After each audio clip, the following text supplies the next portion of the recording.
नमस्कार। आज के इस सेशन में हम इतिहास के एक ऐसे हिस्से में गोता लगाने वाले हैं जो सच में हैरान कर देने वाला है। एक बहुत ही अजीब सा विरोधाभास है यहाँ। जरा सोचिए, वो लोग जिन्हें सचमुच बाजारों में खरीदा और बेचा जाता था, जिन्हें समाज उस वक्त सिर्फ गुलाम मानता था, उन्होंने कैसे एक दिन इतनी ताकत हासिल कर ली कि एक पूरे साम्राज्य की नींव रख दी।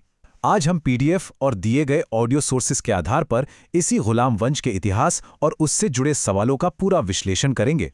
तो चलिए बिना किसी देरी के शुरू करते हैं।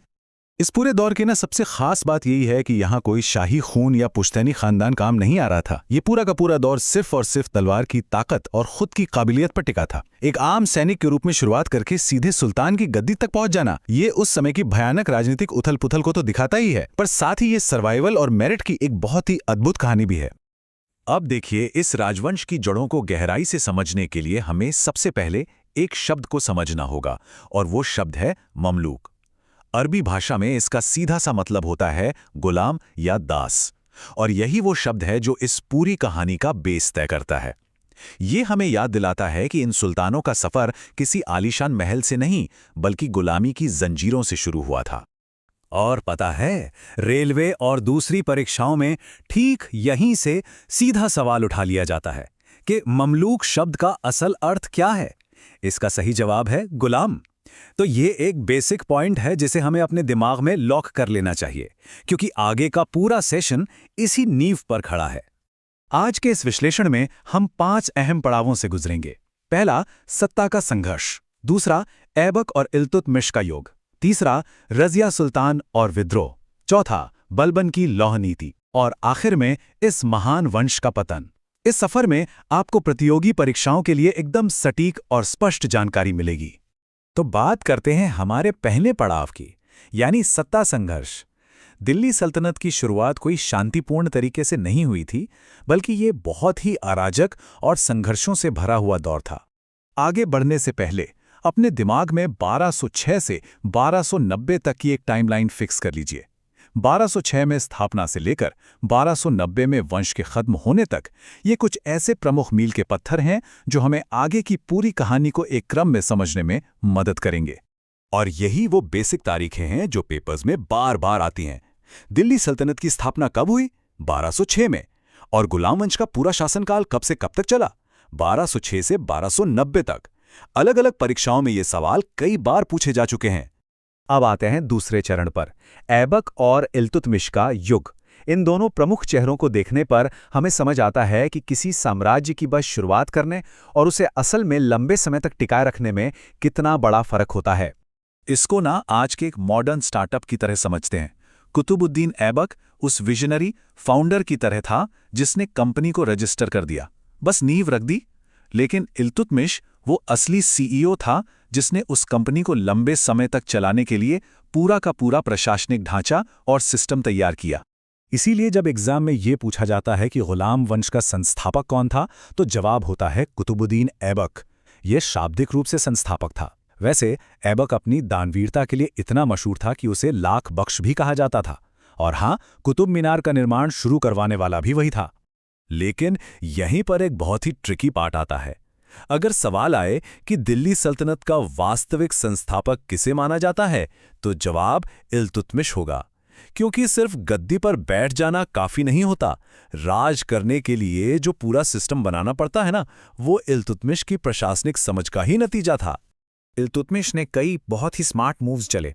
मिसाल के तौर पर उसे एक विशाल सेना खड़ी करनी थी, लेकिन खजाने में कैश की कमी थी। तो उसने क्या किया? उसने सेनापतियों को सैलरी की जगह जमीन का राजस्व, जिसे इक्ता कहा गया, वो देना शुरू कर दिया। मतलब कैश नहीं है, कोई बात नहीं, जमीन से टैक्स वसूल लो।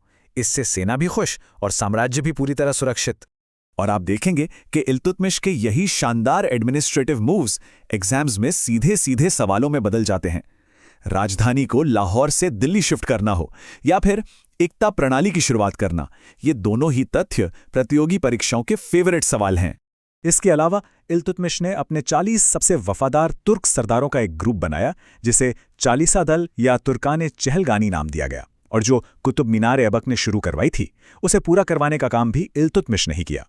एग्जाम के नजरिए से ये फैक्ट्स आपके दिमाग में बिल्कुल पक्के होने चाहिए। अब कहानी में एंट्री होती है हमारे तीसरे चरण की, रज़िया सुल्तान और विद्रोह।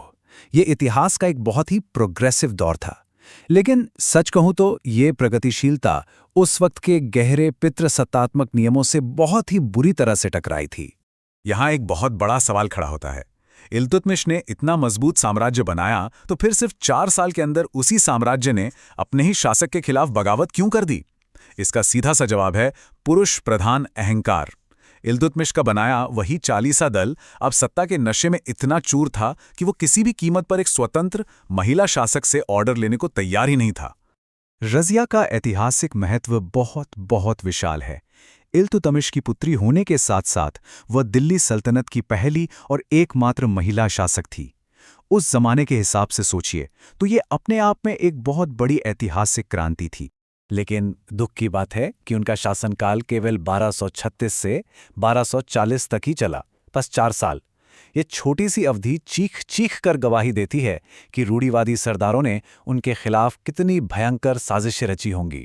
इसके बाद आता है चौथा और शायद सबसे खूंखार चरण, बलबन और उसकी रक्त और लौह नीति।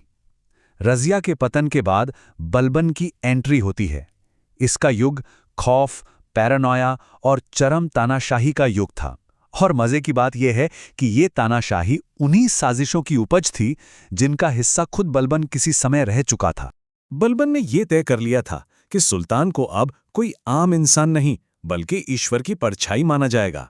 उसने सिजदा यानी घुटनों पर बैठकर सिर झुकाना और पायबोस यानी सुल्तान के कदम चूमना शुरू करवाया।